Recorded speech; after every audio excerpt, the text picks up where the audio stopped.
শেষ বয়সে এসে কষ্টের শেষ নেই মালিকা বানুর। আবার নেই থাকার জায়গা। অন্যের জমিতে ঘর তুলে আছেন তিনি। খেয়ে না খেয়ে যাচ্ছে তার দিনগুলো। চলুন দেখে আসি কেমন আছেন মালিকা বানু। স্বাধীনতার ঠিক পরে এনার স্বামী মারা যায়। স্বামী 3 সন্তান রেখে গিয়েছিল ছোট ছোট। এই সন্তানদের এই যে মানুষ করেছেন, মানুষ করে প্রত্যেককে বিয়ে দিয়েছেন। তাদের প্রত্যেকের আলাদা সংসার, কিন্তু সন্তানরা এত বেশি দরিদ্র যে তারা বর্তমানে মার খোঁজ নিতে পারে না। এই ঘরটিতে থাকেন মালিকা বানু। ঘরটি দেখলে বোঝা যায় যে মালিকা বানুর কি অবস্থা। কয়েকজন হৃদয়বান প্রতিবেশী এই ঘরটি তৈরি করে দিয়েছেন মালিকা বানুকে। তিনি এখানেই থাকেন। কিভাবে খাবারের বন্দোবস্ত হয় মালিকা বানুর?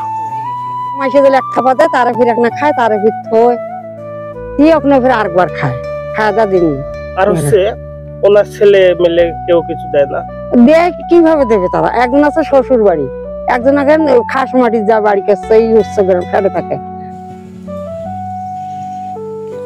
আমরা মালিকা বানুর ঘরটি দেখতে চাই। ঘরে একটি মাত্র চৌকি, সেখানেই থাকেন তিনি। ভাঙা বেড়াগুলোতে তিনি কাপড় ঝুলিয়ে দিয়েছেন আলো ও বাতাস প্রতিরোধ করার জন্য। ঘরে তেমন কিছু নেই, কিছু বাসনকোসন আমাদের নজরে পড়েছে। এই মালিকা বানুর শরীরে বাসা বেঁধেছে নানা ধরনের রোগ ব্যাধি। ইনি বলছিলেন যে এনার দীর্ঘদিন আগে কোমরের হচ্ছে সমস্যা, কিন্তু ইনি অর্থনৈতিক সংকটের কারণে ঠিক মতো চিকিৎসা করতে পারতেছেন না। অভাব অনটন মালিকা বানুর নিত্যদিনের সঙ্গী। রোগ শোক দারিদ্রতা আষ্টে পৃষ্ঠে জড়িয়ে রেখেছে তাকে। পালাবার জায়গা নেই তার, মৃত্যু যেন শেষ সঙ্গী। যায় ভাতা পায়, এই কলের মধ্যে দিন যাওয়া করে। আর আগে তো ভালো কাম করছিল, পাচ্ছিল, এখন তো অসুস্থ। কোনোদিন রান্না হয়, কোনোদিন হয় না।